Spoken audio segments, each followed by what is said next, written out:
bang on men mo to en tu puang le so ye ta sin mo ta thana mo ta lo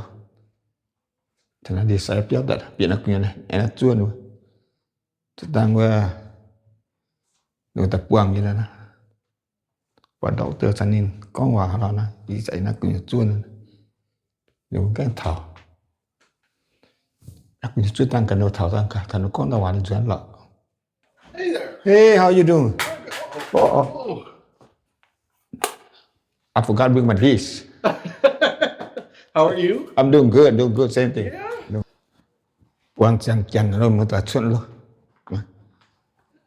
Cả chan chụp piao. Xuân nào.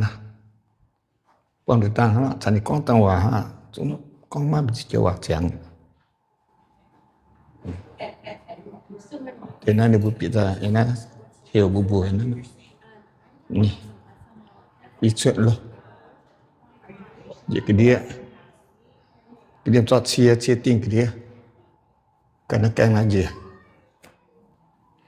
chọn này ôi ta gọi gom đào nó dễ luôn giang này hóa chất đây dùng xuân lôi một tờ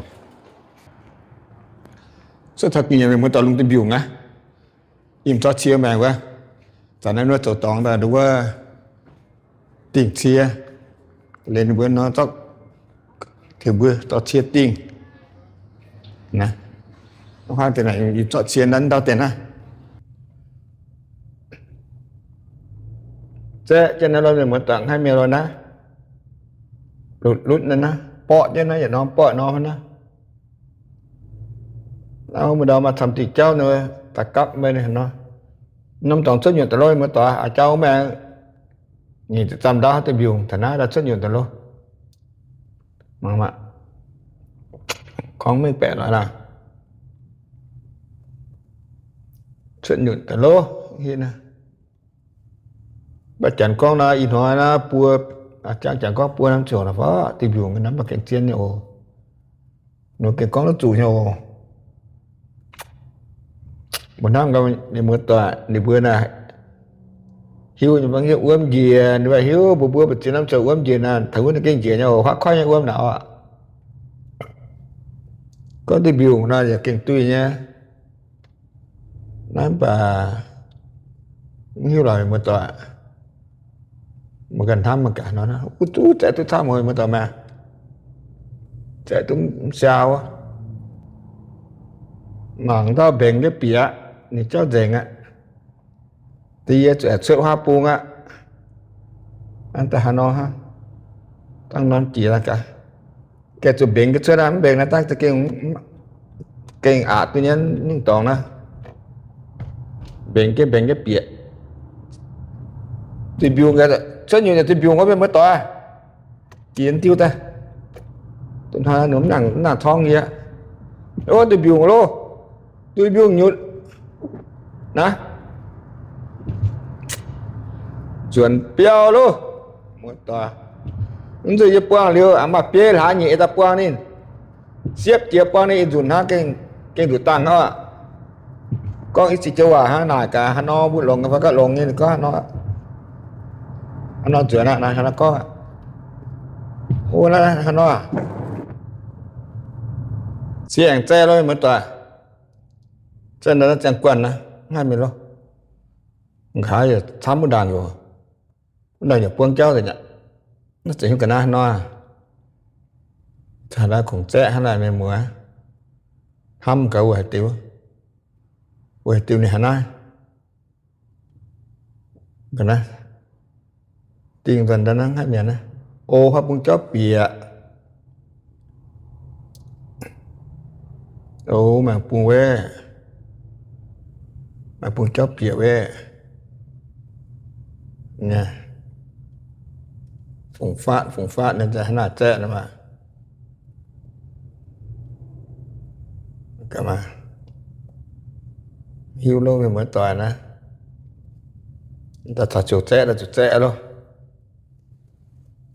เดี๋ยวกี่ว่ากันเล่นจะเชียร์จะช้ำจุดเล่นtiêu nè chỉ có hai mình để tiến về chia lo ya chuyện tiêu mà cả cao hai tế phải cần hay nào mà buông loại cho mình yếu buông buông cháu bịa chết hả na đầu sẽ có chuyện ở trang cho ta được phong đến từ lắm con luôn bao triệt mà luôn kìa nhìn càng hăng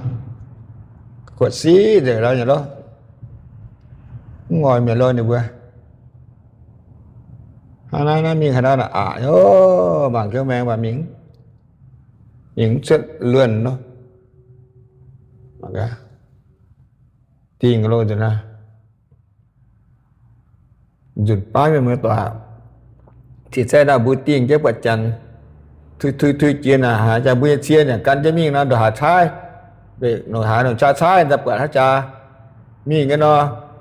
yên nó hài na lệ nóจะcùng khó chiaแกงcoi yếm mảng cả lên phải nó nè hài tiền như vậy là bướm răng phải nó là nhưng mà toàn buổi tôi chia là nhá mà buổi chia sẽ cho buổi tiền cho chia xăm nhá buổi tiền nhà quả nó dùng vô nó chỉ đàng bữa phải mình ta nó bữa hãy biết chia là tổng rồi chả mình cái nó chia rồi nè ít tôi xăm rồi nè luôn nó cha sai tiền như nào sai rồi giờ hãy ta hãy quả mình nghe biết coi kiến cái mảng cả lên nè mảng cả lên là quả buổi chia mình thì buổi chạy tôi có mấy mảng cái đàng nè ta hãy chào buổi nhé mình cái nè xe ít tôi chia rồi nó lên nè tôi mới buổi mình mà tỏi tung vô yên nè quang tiếng dùn nhạ dùn thần ra lăng thật lớn như mới tòa trong bọn mắt hoàng nghe ý sản bật xuất nhuận đáng nhá đi bung ở bọn mắt hoàng nghe bất tuyệt tùy biểu tùy mình như vậy dùn thần ra tạ mình mà cái tên cái này tùy phán tùy như vậy con chủ lắm như mới tòa nè con tùy tới hạt tùy nhá con tùy tùy ở trong mắt chia nhá ở trong quả luôn này chẳngจะเปิด giang ở chân nhuận tạ na ô chuyện cha nhá con chuyện một tọa này thì nó có quăng để chia sẻ chống mình bẻ chống chiên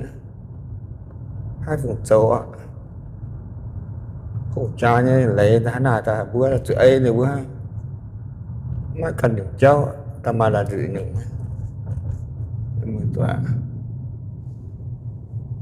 ok mình mới toàn năng kiếp ít quang muốn dành chụp nào là xin bức quang chiều mang tình quang đi sai duyên thần đau tạ phun bố mà mình ta xin chào hoàng sáng bè o nhé mắt chế mất nàn quang muốn tiền năng kiếp bè o nhé chung ô